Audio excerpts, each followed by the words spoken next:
जय श्री राम दोस्तों। मैंने अभी पिछला वीडियो बनाया, उस वीडियो में मैंने कोई दावा नहीं किया। उस वीडियो में मैंने सिर्फ प्रश्न छोड़ा है, सवाल किया है, साइंस से सवाल पूछा है, ठीक है। और ये भी नहीं कहूँगा कि साइंस से सवाल पूछा है, क्योंकि असल में जो विज्ञान है, जो साइंस है, वो हमारे ही पक्ष में है। लेकिन उन लोगों के खिलाफ साइंस खड़ी है जो लोग सुनी सुनाई बात पे जो है वो विज्ञान झाड़ते फिरते हैं। जो लोग, उनको पता नहीं है कि भाई विज्ञान है क्या, वो पुरानी चीज़ों को लेकर घूमते रहते हैं। और उसका बहुत बड़ा एग्जाम्पल मैं अभी आपको देने वाला हूँ। कितने लोग अभी आपके माइंड में फिर थोड़ी सी मतलब झंझनाहट होगी, सरसराहट होगी, और वो ऐसे होगी कि अभी मैं कुछ बोलने वाला हूँ, उसको ध्यान से सुनना। मैं ये कह रहा हूँ कि कितने लोग ये मानते हैं कि जो सर्दियाँ होती हैं और जो गर्मियाँ होती हैं वो सूर्य, धरती से सूर्य के दूर जाने की वजह से होती हैं। कितने लोग ये मानते हैं? बहुत सारे लोग ये मानते हैं कि सर्दियाँ इसलिए होती हैं क्योंकि जो पृथ्वी है वो सूर्य से दूर चली जाती है, या सूर्य पृथ्वी से दूर चला जाता है, ठीक है। यही होता है, तो इसलिए सर्दियाँ होती हैं। और बहुत सारे ऐसे लोग होंगे जो ये मानते होंगे कि गर्मियाँ इसलिए होती हैं क्योंकि सूर्य धरती के नज़दीक आ जाता है, जबकि ये बिल्कुल गलत है। जब सर्दियाँ हो रही होती हैं तो सूर्य धरती के नज़दीक होता है। जब सर्दियाँ हो रही होती हैं तो सूर्य धरती के नज़दीक होता है। और जब गर्मियाँ होती हैं, यानी कि जुलाई महीने में, तो सूर्य धरती से दूर होता है। अब आपका दिमाग घूम गया होगा कि भैया ये क्या बात हो गई, क्योंकि तुम्हें साइंस पता नहीं ना। इसीलिए जो गर्मियाँ हैं तब सूर्य दूर है, और जब सर्दियां हैं तब सूर्य नज़दीक है। तो फिर गर्मी और सर्दी कैसे होती है? एक व्यक्ति ने कमेंट किया था, मूर्ख व्यक्ति ने, उसे बिल्कुल साइंस के बारे में कुछ ज्ञान नहीं था, तो मैंने उसको यही वाला एग्जाम्पल दिया था। मैंने कहा सर्दियां, गर्मियां, मौसम चेंज होना इसलिए नहीं होता है कि पृथ्वी धरती से दूर है या नज़दीक है। सबसे पहले तो बात यह है कि मौसम हमारे पृथ्वी पर इसलिए नहीं बदलते हैं कि हम सूर्य से दूर जाते हैं या नज़दीक आते हैं। वो इसलिए होते हैं, किसकी वजह से? एक्सियल टिल्ट की वजह से। ऐसे 23 डिग्री झुकी हुई है। जैसे मान लो ये पृथ्वी है, ये वाली है ना, या इसको चलो फोल्ड करके मैं ऐसे बनाता हूँ, ये है, तो वो 23 डिग्री ऐसे झुका होता है, ठीक है। ये 23 डिग्री झुका हुआ है, और इस 23 डिग्री की वजह से अगर इसको सूर्य मान लो, तो अगर हम ऐसे हैं तो अब जो ये साउथ पोल है, साउथ पोल सूर्य के नज़दीक होगा, और जो ये नॉर्थ पोल है वो सूर्य से दूर होगा। तो इतनी दूरी की वजह से 30 से 40% टेम्परेचर गिर जाता है, जबकि हम क्या होता है, हम सूर्य के नज़दीक होते हैं। जनवरी महीने में, दिसंबर या जनवरी महीने की अगर बात करें तो हम सूर्य से नज़दीक होते हैं, क्योंकि जो नॉर्थ पोल है वो ऐसे एक्सियल टिल्ट हो जाता है, फिर पहुंच जाती है। अब ये तो ऐसे ही रहा, जब पृथ्वी ऐसे ऐसे चली जाती है तो क्या होगा? अब क्या हुआ? अब ये जो नॉर्थ पोल है वो सूर्य के पास आ गया। अब क्या होना चाहिए? यहाँ पर गर्मियाँ होनी चाहिए, लेकिन अब हम सूर्य से थोड़ा सा दूर होते हैं, लेकिन एक्सियल टिल्ट क्योंकि सूर्य की तरफ झुका होता है, क्योंकि ये ऐसे ही रहता है, ये ऐसे रहता है, ऐसे। जो कहते हैं ना सूर्य के इर्द गिर्द धरती घूमती है, उनके लिए कह रहा हूँ। उनको खुद नहीं पता, जो ऐसा कहते हैं उनको खुद नहीं पता कि तुम्हारी साइंस क्या है। तो मैं तुम्हारा साइंस निकाल दी अभी 2 मिनट में जाके। मैंने जितने भी विज्ञान के स्टूडेंट्स थे सबसे ये पूछा, सब ने ये कहा कि सर्दियाँ इसलिए होती हैं कि हम सूर्य से दूर चले जाते हैं। तो फिर मैंने उनको चैलेंज किया, मैंने कहा जाओ फिर से पढ़ो, तुमने जो टेक्स्ट बुक में पढ़ा हुआ है वो गलत पढ़ा हुआ है। तो फिर उन्होंने जाके देखा, कहता हाँ ये तो सही बात है, ये तो सही बोल रहा है। मैंने कहा सही बोल रहा हूँ बेटा, अभी विज्ञान तुमसे ज़्यादा मुझे आता है, क्योंकि मैंने इसके ऊपर बहुत सारा किताबें पढ़ी हुई हैं। और जैसे ये विषय आया मेरे ऊपर, वो एक तथाकथित आर्य समाजी ने कमेंट कर दिया। अब कमेंट किया तो भैया वहाँ पर उसको ये चीज़ प्रूव करनी है मैं, फिर है ना, क्योंकि मुझे पता था वो गलत बोल रहा है। तो वो ये तो हो गई एक बात। दूसरी बात, मैंने अपने पिछले वीडियो में ऐसा कहीं नहीं कहा, मैंने ऐसी कोई बात नहीं कही जो विज्ञान के विरुद्ध है। कैसे? वो इसलिए क्योंकि जो साइंस है, विज्ञान है, वो खुद रिलेटिविटी को मानता है। और आइंस्टाइन ने 1905 में रिलेटिविटी थ्योरी दी, और आइंस्टाइन खुद ऐसा मानते थे, उनका ऐसा मानना था कि कोई भी चीज़ अब्सोल्यूट नहीं होती है। कोई भी चीज़ को आप ये मान ही नहीं सकते हो कि वो चीज़ अब्सोल्यूट है। और जब कोई चीज़ अब्सोल्यूट नहीं है, ऑब्जर्वर आपका, मतलब जिस भी चीज़ को अगर ऑब्जर्वर घूम रहा है ना, तो भी यही इल्यूजन बनता है। और अगर पूरा ब्रह्मांड घूम रहा है और पृथ्वी स्थिर है तो भी बिल्कुल यही इफेक्ट आता है। कोई भी कैलकुलेशन चेंज नहीं होती। आप पृथ्वी को स्थिर मानो, ब्रह्मांड को घूमता हुआ मानो, तो भी मैथमेटिकल कैलकुलेशन सेम होती हैं। और अगर सूर्य को सेंट्रिक मानकर बाकी प्लैनेट्स को सबको घुमा दो सूर्य के इर्द गिर्द, तब भी कैलकुलेशन सेम आती है। और सबसे बड़ी बात है कि जो आज आपके वीक डेज के नाम है, कभी ध्यान दिया वहाँ पर, कभी वहाँ पर ध्यान गया कि आपके जो हफ्तों के नाम हैं वो कैसे हैं? उसमें पृथ्वी का नाम क्यों नहीं है? रविवार, सोमवार, मंगलवार, सोम होता है चंद्रमा, मंगलवार है ना, बुधवार, गुरुवार, शुक्रवार, शनिवार, फिर रविवार। ये 7 दिन है। जो इंग्लिश कैलेंडर है उसमें भी इसको माना गया, तो वहाँ पर पृथ्वी क्यों नहीं है? और फिर हमारे जो एक सनातन धर्म में एक जब भी संध्या करते हैं, प्रातः संध्या करते हैं, तो उसमें हम कहते हैं आदित्याय च सोमाय मंगलाय बुधाय च गुरु शुक्र शनिभ्याय राहवे केतवे नमः। 9 ग्रहों के यहाँ पर नाम है कि नहीं है? आदित्याय च सोमाय मंगलाय बुधाय च गुरु शुक्र शनिभ्याय राहवे केतवे नमः। हो गए 9 ग्रह। तो इसमें पृथ्वी क्यों नहीं है? और इसी के आधार पर तुम्हारा इंग्लिश कैलेंडर है कि नहीं है? अभी तो बहुत चीज़ें खुलने वाली है। बहुत सारे लोग सुधांशु त्रिवेदी जी को भी नहीं सुनते हैं। अरे भाई उनको तो सुन लो, वो तो सूडो साइंटिस्ट हैं। तो तुम्हारे सूडो साइंटिस्ट सुधांशु त्रिवेदी जी हैं, उनको भी नहीं सुनते हो तुम, जिसको तुम कहते हो ना सूडो साइंटिस्ट हैं। बहुत सारे ऐसे मैंने वीडियो देखे तथाकथित लिबरांडुओं के, जो कहते हैं कि जी सुधांशु त्रिवेदी जो हैं वो सूडो साइंटिस्ट हैं। तो उनको सुना कभी? वो जो बातें कहते हैं, तो उनकी बात कभी आपको समझ में नहीं आएगी। हॉरोस्कोप जो हो रहा है उससे बनाया हॉरोस्कोप है ना।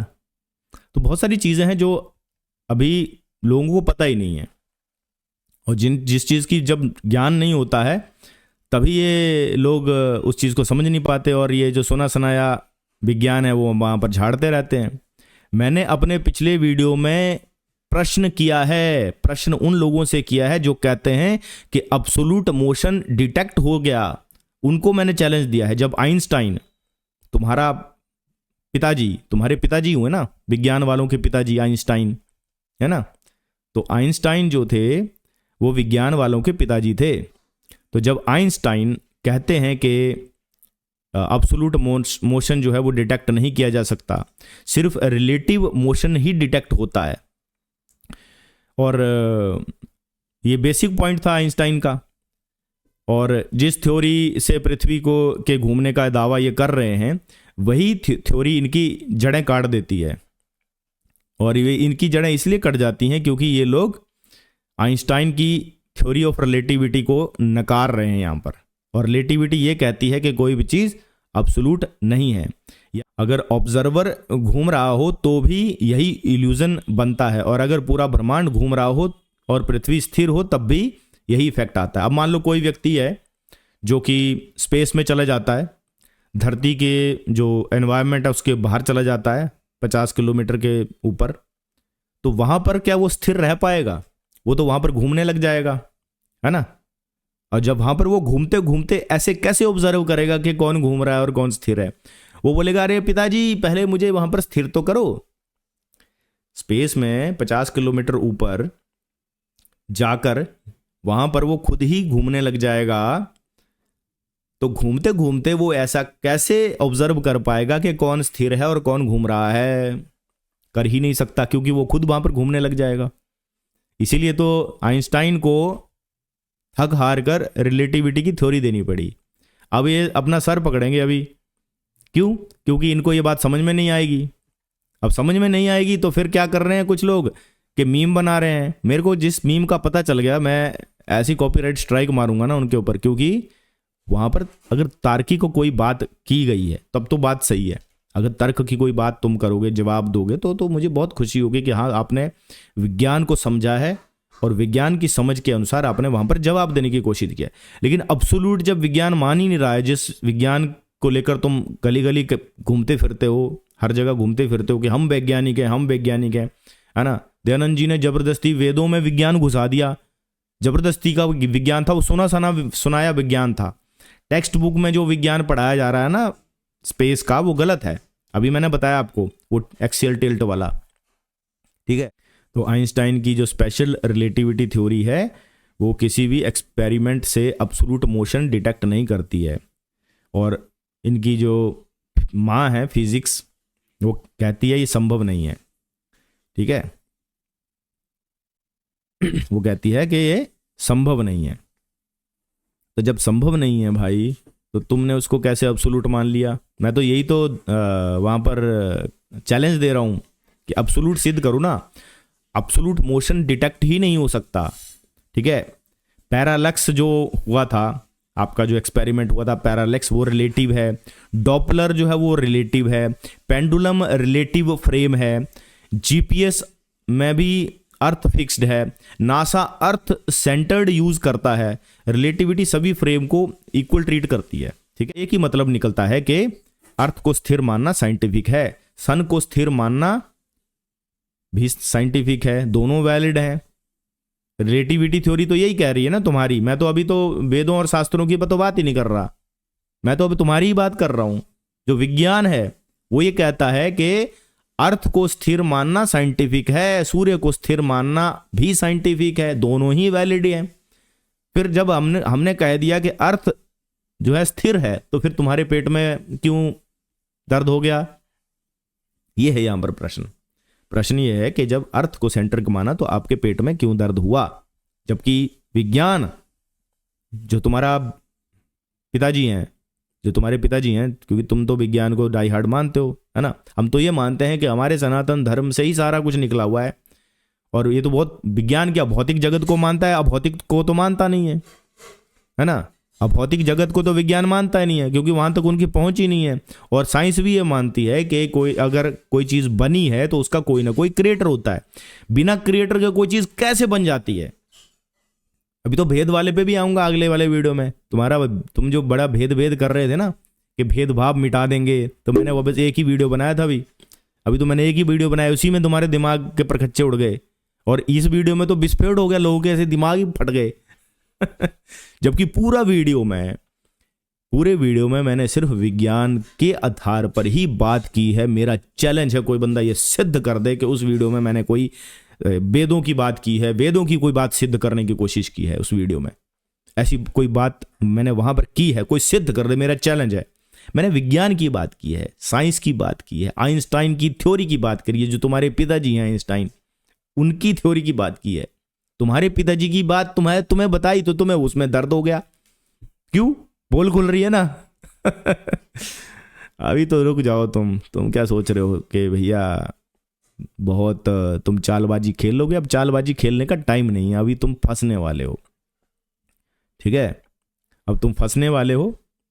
को जो मैंने पिछले वीडियो आए बहुत सारे लोग कहते मैं प्रूव कर दूंगा, तुम गलत हो, साइंस जो है वो सेटल कर चुकी है। तो उनसे आज सिर्फ एक ही सवाल है कि एक भी ऐसा एक्सपेरिमेंट दिखा दो जो पृथ्वी की अब्सोल्यूट मोशन 100% प्रूव कर दे। एक भी, ठीक है। आप कर ही नहीं सकते, क्योंकि ना था, ना है, ना होगा। और जब प्रूव ही नहीं कर सकते, देखो जैसे हम बोलते हैं ना कि ईश्वर सर्वशक्तिमान है, कुछ भी कर सकता है, कैपेबिलिटी पे बात हो रही है। और यहां पर भी कैपेबिलिटी पे बात हो रही है। क्या हो रही है कि आप ऐसा एक भी एक्सपेरिमेंट नहीं ला सकते। ये मेरा दावा है, दावा मैं ऐसे नहीं कर रहा हूं, बहुत पढ़ाई करने के बाद ये दावा कर रहा हूं कि आप एक ऐसा एक्सपेरिमेंट ला ही नहीं सकते जो पृथ्वी की अब्सोल्यूट मोशन को 100% प्रूव कर दे। ये ना था, ना है और ना होगा। और जब प्रूव नहीं हो सकता, तब तक क्या हो ही नहीं सकता। हो कैसे नहीं हो सकता, वो भी मैंने बताया कि स्पेस में अगर आपका जो इंटरनेशनल स्पेस स्टेशन है ना, अभी देखो लाइव यूट्यूब पे चल रहा है, वहां पर वो धरती के 16 चक्कर लगाता है एक दिन में, 24 घंटे में 16 चक्कर लगा रहा है, वो घूम रहा है, घूमते घूमते घूमते घूमते है ना, 16 चक्कर लगा रहा है। तो जहां वहां पर भी रिलेटिविटी ही माननी पड़ेगी। कौन घूम रहा है और कौन स्थिर है वहां पर भी सिद्ध नहीं होता है, अब्सोल्यूट मोशन सिद्ध नहीं होता है। ठीक है, ये अनपढ़ हो गए अब लोग, ऐसे जो लोग ये कह रहे हैं कि अर्थ सेंट्रिक मॉडल को मानना गलत है। ठीक है, तो अर्थ सेंट्रिक मॉडल को तो नासा भी मान रही है। हमारे अंदर जो अनपढ़पन है ये भी हटना चाहिए, और इसी के लिए मैंने ये वीडियो बनाया था। अब्सोल्यूट मोशन सिद्ध करो। जय श्री राम, हर हर महादेव।